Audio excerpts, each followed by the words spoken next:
दिवाकर तिवारी जी हमारे साथ phone line पर जुड़ रहे हैं। दिवाकर तिवारी जी, ये बीजेपी के लिए कितना बड़ा झटका या ये एक तरह से सेल्फ गोल नहीं हो गया? पहले आपने उम्मीदवारी तय की, नामांकन दाखिल कर दिया, मुख्यमंत्री उस नामांकन में पहुंचते हैं, उसके बाद ये नामांकन क्यों किया गया, बीजेपी का कितना पुराना कार्यकर्ता है, कैसे कार्यकर्ता को बीजेपी ने आगे बढ़ाया, ये तमाम बातें कही गई और उसके 24 घंटे बाद अचानक से ये खबर आ रही है कि नामांकन वापस ले लिया गया है। बीजेपी फिर नया चेहरा ढूंढने की कोशिशें करेगी।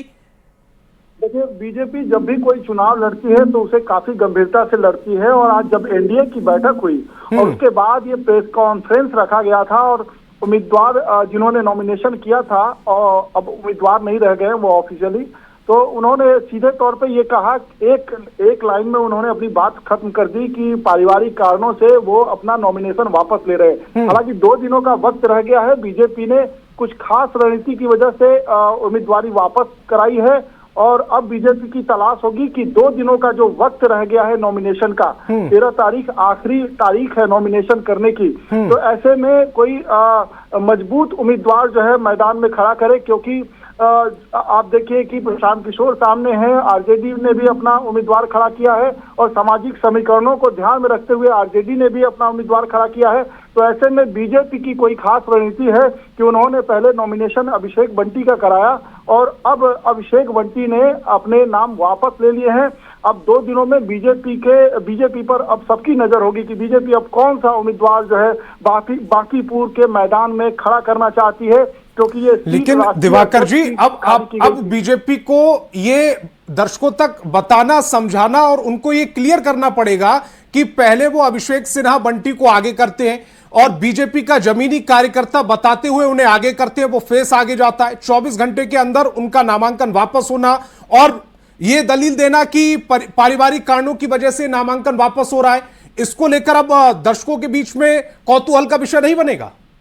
देखिए, जैसे जैसे चुनाव प्रचार आगे बढ़ेगा, नॉमिनेशन नए उम्मीदवार का होगा और ये बातें जरूर आएगी और इस बातों का जवाब, इन सवालों का जवाब किस तरीके से देना है, बीजेपी भी उस पर वर्कआउट कर रही होगी। लेकिन उम्मीदवार का नाम वापस लेना, नामांकन वापस लेना एक बहुत बड़ी खबर है, क्योंकि इस सीट को, जो राष्ट्रीय अध्यक्ष की खाली हुई सीट है, राष्ट्रीय अध्यक्ष नितिन नवीन जब राज्यसभा के लिए चुने गए तो ये सीट खाली हुई और बाई इलेक्शन की घोषणा हुई और बीजेपी ने एक उम्मीदवार ऐसा लाया जिसे कहा गया कि वो महानगर की पॉलिटिक्स करते रहे हैं, पटना में वो 27 सालों से सक्रिय रहे हैं, संगठन के काम करते रहे हैं, युवा हैं। माफी के साथ मैं आपको रोकना चाहता हूं दिवाकर तिवारी जी, ये एक्सक्लूसिव तस्वीरें इस समय न्यूज 18 बिहार झारखंड पर चल रही हैं।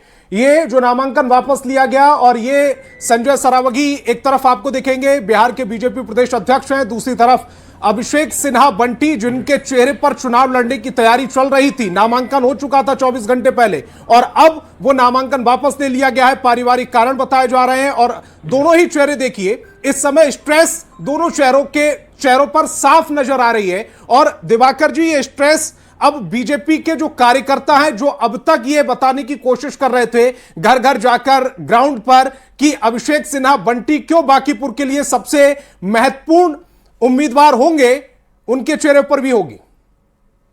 बीजेपी ने उम्मीदवार का नाम वापस लिया है, जो उम्मीदवार घोषित किए गए थे उन्होंने नामांकन वापस लिया है, तो ऐसे में ये जरूर बड़ी खबर है और जो समर्थक हैं, जो काडर है, जो वोट बैंक है, उसमें कंफ्यूजन जाने की स्थिति है। तो ऐसे में बीजेपी की क्या खास रणनीति है?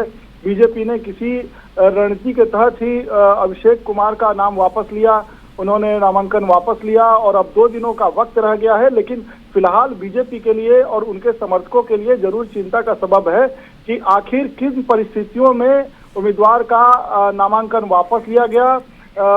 एक लाइन जो उन्होंने बताया है कि पारिवारिक कारणों से उन्होंने नामांकन वापस लिया है, या मूल वजह कुछ और है। जैसे जैसे वक्त गुजरता जाएगा वैसे वैसे तस्वीर साफ होती जाएगी। फिलहाल जो है एक लाइन में ही उन्होंने बोला है कि पारिवारिक कारणों से, पारिवारिक वजहों से वो नामांकन वापस ले रहे हैं और बीजेपी इस चुनाव को काफी महत्वपूर्ण मानकर चल रही है, काफी गंभीरता से चुनाव लड़ने की कवायद है।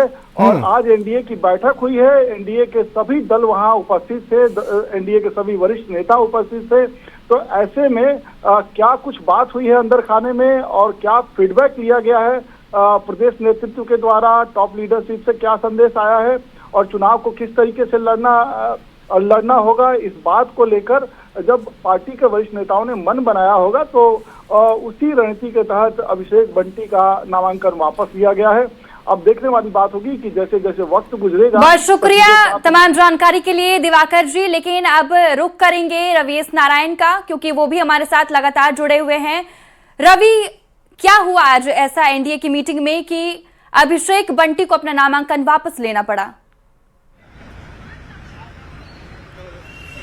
देखिए, एनडीए की जो बैठक हुई उस बैठक में अभिषेक बंटी को लेकर के कहीं कोई बातचीत नहीं हुई और ना ही इस पर कोई चर्चा हुई है। वहां पे तमाम जो जिला अध्यक्ष थे और तमाम जो बड़े नेता हैं सभी दलों के वहां पर विकास की और 100 दिन के कामों की जो चर्चाएं हैं वो हुई। लेकिन इतना तय है कि इस पूरे घटनाक्रम जो घटा है 24 घंटे के अंदर, वो पार्टी आला कमान को इससे जरूर पता है और उसके रणनीति के तहत ही जो बातचीत हुई होगी उसके बाद ही ये फैसले लिए गए होंगे।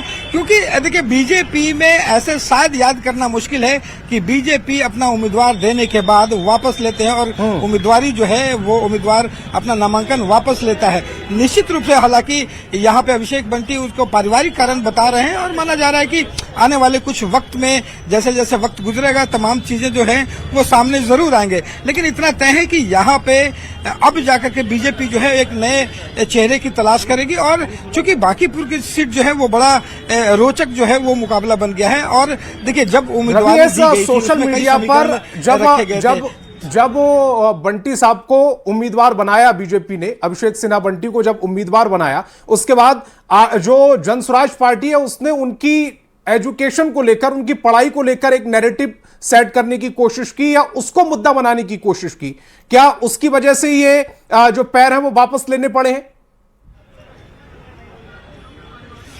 देखिए, यहाँ पे क्या है कि जब भी यहाँ पे उम्मीदवारी होती है और प्रशांत किशोर इसके माहिर खिलाड़ी माने जाते हैं और वो लगातार इससे पहले भी बीजेपी के बड़े नेताओं को लेकर के हर रवीश नारायण, आपको फिर एक बार माफी के साथ रोकना चाहता हूं। सबसे पहले एक बार और वो स्टेटमेंट, वो बयान सुनवा देते हैं। आखिरकार अभिषेक सिन्हा बंटी ने नामांकन वापस लेने के पीछे की वजह क्या बताई?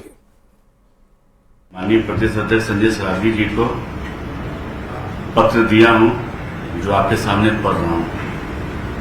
सेवा में माननीय प्रदेश अध्यक्ष महोदय, भारतीय जनता पार्टी बिहार प्रदेश महोदय, सादर प्रणाम है। मुझे भारतीय जनता पार्टी ने बांकीपुर विधानसभा में उपचुनाव में एनडीए के प्रत्याशी बनाया था। उसके लिए केंद्रीय नेतृत्व, प्रदेश नेतृत्व का मैं आभार व्यक्त करता हूं। विनम्रता के साथ आपको आग्रह करना चाहता हूं कि मैं पारिवारिक कारण से विधानसभा उपचुनाव लड़ने में असमर्थ हूं। मैं कार्यकर्ता के नाते निष्ठापूर्वक सेवा देते रहूंगा।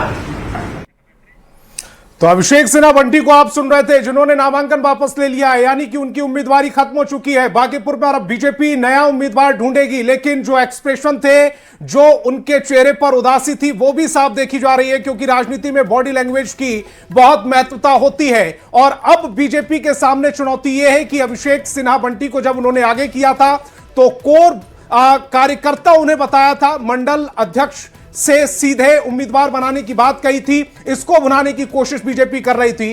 अब ये जो उम्मीदवारी वापस हो रही, तो चेहरा कौन होगा इस पर सबकी नजर बनी रहेगी। फिलहाल वक्त एक